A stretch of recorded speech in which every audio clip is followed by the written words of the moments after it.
দাদা যে বলছে যে আপনি হিরণের পাল্লায় পড়ে কাউন্সিলের জায়গায় চলে আসছেন, কি বলবেন? দেব বলেছে আপনি হিরণের পাল্লায় পড়ে কাউন্সিলর আসেন চলে আসছেন, কি বলবেন? ওর এমনিতেই 2-3 দিন খুব টেনশন ছিল, প্রেসারও বাড়া ছিল।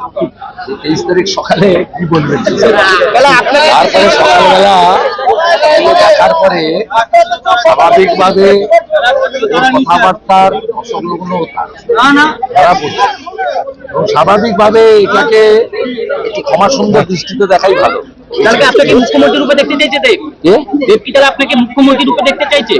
দেব কাকে দেখতে চাইছে, কিভাবে দেখতে চাইছে সেটা তো আমার বিষয় নয়। বিষয়টা হচ্ছে দেব যে কাণ্ডটা করেছে সেই কাণ্ডটা আমি এক্সপোজ করে দিয়েছি। এক্সপোজ করে দেওয়ার কারণে দেব বুঝেছে যে প্রচারের শেষ দিনে ওর ড্যামেজ হয়ে গেছে। ও যদি এই ধরনের কথা বলে থাকে সেটা ওর ড্যামেজ রিপেয়ারিং করার জন্য। কিন্তু সবাই জানে তৃণমূল কোনো রাজনৈতিক দল নয়। আমি তো ওই দলটা অনেকদিন করেছি। ওই দলে একটাই পোস্ট আর সব ল্যাম্প পোস্ট। এই দলটা কর্পোরেটের মতো একটা প্রাইভেট লিমিটেড কোম্পানি।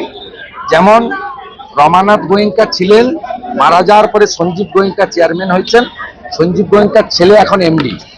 তৃণমূলও তেমন মমতা ব্যানার্জি মালিক আর তার ভাইপো হচ্ছে ম্যানেজিং ডাইরেক্টর। স্বাভাবিকভাবে দেব কি বললো না বললো, কাকে চাইলো না চাইলো, তার সঙ্গে বাস্তব বা রাজনীতির কোনো সম্পর্ক নেই। আজকে যে মিটিংটা করলেন সেটা অপর্ণা মৌলিক চেয়ারম্যানের বাড়ির সামনে, কি বার্তা? অপর্ণা মৌলিক মিউনিসিপাল রিক্রুটমেন্ট স্ক্যামে অবৈধভাবে চাকরি বেচেছেন, অবৈধভাবে চাকরি বেচেছেন এবং তার বাড়িতে ইডি রেড হয়েছে। এবং অয়নশীলের বাড়িতে যে ওএমআর সিট গুলো পাওয়া গেছিল তাতে কামারহাটি পানিহাটির সাথে সাথে বরানগর মিউনিসিপালিটিরও রিক্রুটমেন্ট স্ক্যামের চাকরি লিস্ট পাওয়া গেছে। দমদম দাওয়ায় বার্তা দিয়েছেন প্রকাশ্য মঞ্চ থেকে গতকাল মদন মিত্র। মদন মিত্র দমদম দাওয়ায় বার্তা দিয়েছে। ওনার কথার উত্তর দেওয়া আমার উচিত নয়।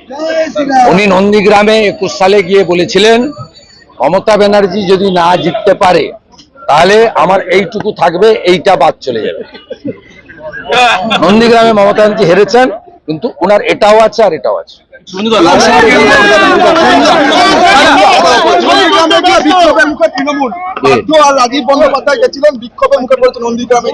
বিক্ষোভ টিক্ষোভ কিছু হয়নি, সবে সন্ধ্যা, রাত্রি এখনো বাকি আছে। ওদের মালিককে আমি হারিয়েছি আর অভিজিৎ গাঙ্গুলিকে 2.5 লাখ ভোটে আমি জেতাবো।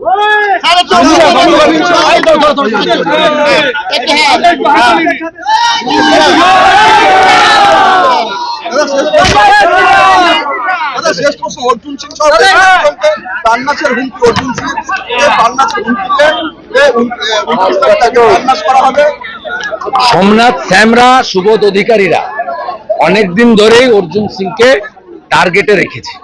সেই কারণে ভারত সরকারের এমএইচএ থেকে তাকে জেড ক্যাটাগরির প্রোটেকশন দেওয়া আছে। অর্জুন সিংকে সাবধানে থাকতে, সতর্ক থাকতে আমি অনুরোধ করব। খালি 2টোর সময় ওপারে শুধু মহিলা জমায়েত করবো, চলো। তারপরে বেরিয়েছে বাদুড়িয়া, সন্ধ্যায় হাড়োয়া। শুনুন, গতকাল আজকে র্যালি করে কি বলবে? দমদম লোকসভা কিন্তু গতকাল পুলিশ ছিল, মানুষ ছিল না। আজকে আমরা 2 কিলোমিটারের দূরে সভা করলাম, ওটাতে 4-5 হাজার ছিল, এটাতেও নাই করে 1.5-2 হাজার হয়ে গেছে এত রাত্রে। সব লোকাল লোক, ভোটার্স। মমতা ব্যানার্জির কালকের প্রোগ্রাম ছিল আর্টিফিশিয়াল, বিজেপির প্রোগ্রাম হচ্ছে ন্যাচারাল। দমদম